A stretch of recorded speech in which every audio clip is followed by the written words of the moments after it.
کۆڕێک کە بۆ پرۆفیسۆر دکتۆر محەممەد مەحبی بە ئەنجام گەێنراوە دیارە پرۆفیسۆر دکتۆر محەممەد مەحویەکێکە لەو کەسایەتیانەی کە ساڵانێکی زۆرە لە دەرەوەی وڵات بێگومان خوێندوێتی و لەوێش وانەی وتۆتەوە وتوانێتی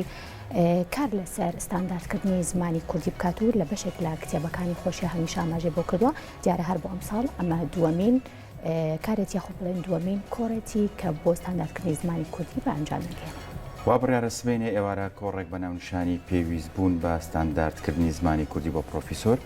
دکتۆر محەممەد مەحوی بەڕێوەبچێژی سەرنجە و کەسایەتە لە ماوەی ژیانیدا توانیوێتی خۆناغەکانی خوێندن لە وڵاتی نەمسا تەواو بکات و هەر لەوێ ژوانەی وتۆتۆ ساڵانێکی زۆر مامۆستای کۆلێژی زمانی زانکۆی سلێمانی بە دکتۆر محەممەد مەحوی خاوەنی چەندین لێکۆڵینەوەی کە تایدا هەوڵی داوە زمانی کوردی بە ستاندارد بکات و چەندین کتێبی چاپکراوی هەیە کە ژماریان دەگاتە 20 کتێب. هەر لە ماوەی پێشووتردا کۆڕێکی لەژێر ناونیشانی بکەرنادیان لە چەند زمانێکدا پێشکەش کرد.